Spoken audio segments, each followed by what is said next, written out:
안녕하세요. 톡 쏘는 정치의 강정입니다. 다정의 가족 여러분, 칼피아라는 말 들어보셨죠? 대한항공을 뜻하는 KAL 칼과 마피아를 합쳐서 부르는 말입니다.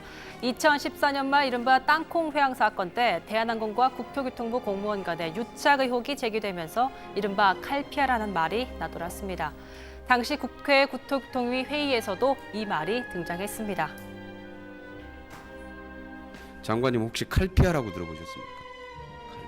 칼피아. 요번에 언론 보도에서 봤습니다. 예.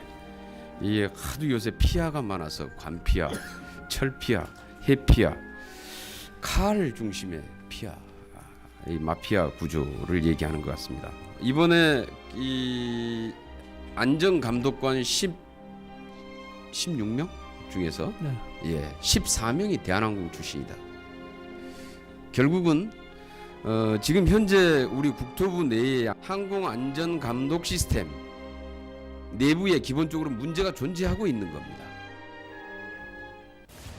그런데 최근 감사 결과 국토교통부 공무원들이 항공사로부터 부적절한 특혜를 받은 사실이 또 확인됐습니다. 국토교부가 오늘 2018년도 하반기 공직기강 감사 결과를 공개했는데 비위에 연루된 직원 30명을 적발했습니다. 가장 많은 유형은 항공기 좌석 업그레이드나 항공사가 제공한 공항 라운지 무료 이용이었습니다. 자, 화면 보시면 대한항공 비즈니스석입니다. 별도의 칸막이가 있어서 이렇게 프라이버시가 보장되고 다리를 쭉 펼 수 있을 정도로 널찍한 공간이 눈에 띕니다. 다음 화면 보여주시죠.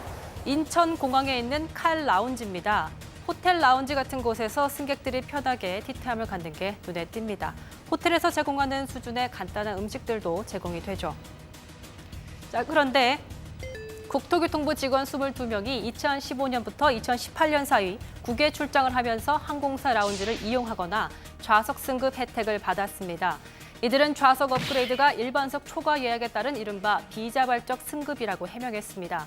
하지만 국토교통부는 내부 지침에 위반되는 사항이기 때문에 징계 조치했다고 밝혔습니다. 일반석 초과 예약 시에도 국토부 공무원이기 때문에 승급을 받을 개연성이 있는 데다 업무 연관성이 있는 항공사에서 업그레이드 혜택을 받은 것은 이유를 떠나 부적절하다고 판단해 국외 여행 지침을 만들었습니다. 이런 내용을 교육하고 경각심을 일깨우는데도 지침을 어긴 행위여서 정상 참작의 여지가 없습니다. 이 밖에도 숙소 무상이용, 업무 소홀 등에 대해서도 징계가 이뤄졌습니다. 이번 감사는 김현미 장관의 지시로 이뤄졌습니다. 조현민 전 전무가 한국 국적자가 아닌데도 진에어 등기 임원에 오른 사실을 국토부가 눈감았다는 의혹이 제기되면서 감사 필요성이 제기됐습니다. 당시 김 장관은 일단 의도적으로 감춘 것은 아니라고 밝혔습니다. 그래서 그때 당시 진에어 임원 재직 여부까지 파악을 하고서도 의도적으로 감췄다고 하는 그런 결과가 나오는데 동의하시죠? 의도적으로 감춘 건 아니라는 것이 저희 감사에서 확인이 됐습니다.